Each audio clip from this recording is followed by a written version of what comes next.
কলঙৰ বাঢ়নী পানীয়ে উটুৱাই নিলে নগাঁৱৰ পুৰণি গুদামৰ আউনীআটী আইথান আৰু কলংপাৰ হালোৱা গাঁও সংযোগী এখন কাঠৰ দলং। কলঙত উটি অহা জাবৰ আৰু মেটেকাৰ হেঁচাত দলংখন আজি ভাগি যায়। পূৰ্বৰ পৰাই দুৰ্বল আছিল দলংখন।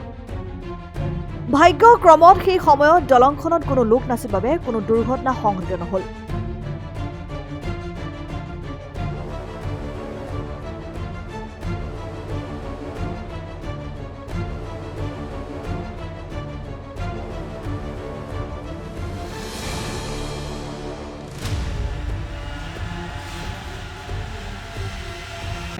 কলংপাৰ হালোৱা গাঁও বুলি কয়। এই দলংখন যে ভাঙিলে, দলংখনে ক'ৰ পৰা ক'লৈ সংযোগ হৈছে? ৰাষ্ট্ৰীয় ঘাইপথলৈ গৈছে।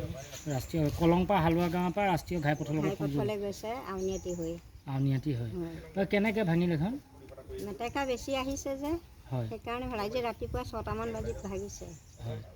আৰু আমাৰ এতিয়া ল'ৰা ছোৱালীৰ কাৰণে বৰ দিগদাৰ এটা হ'ব কি, স্কুলীয়া ল'ৰা ছোৱালীবিলাক বহুত দূৰ ঘূৰি যাবগৈ লাগিব। কাৰোবাৰ গাড়ী আছে, কাৰোবাৰ নাইতো খোজকাঢ়ি যোৱা। হয়। পূৰ্বতে দলংখন ভাঙিয়ে আছিল।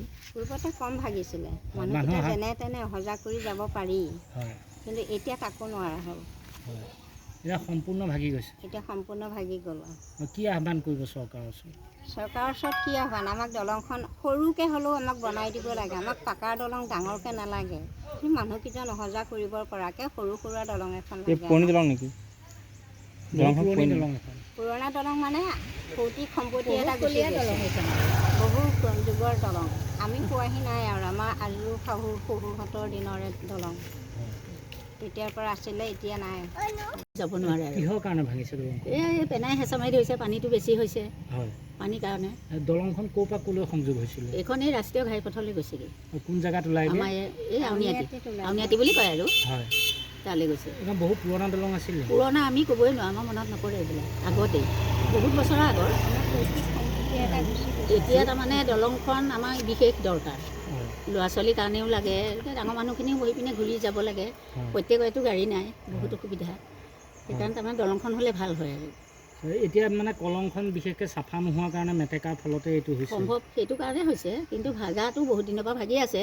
আজি একেবাৰে সৰ্বনাশ, একেবাৰে চেচ হৈ মানে অহা যোৱা আপোনালোকে কৰি থাকিব পাৰি যেনে তেনে ধৰি পেলাই। এতিয়া নোৱাৰা হৈ গ'ল। সাকু বান্ধি দিছিলে। এতিয়া নোৱাৰা হৈ এতিয়া নোৱাৰি আৰু, একেবাৰে নোৱাৰি আৰু। এতিয়া একেবাৰে সৰ্বনাশ আৰু এতিয়া।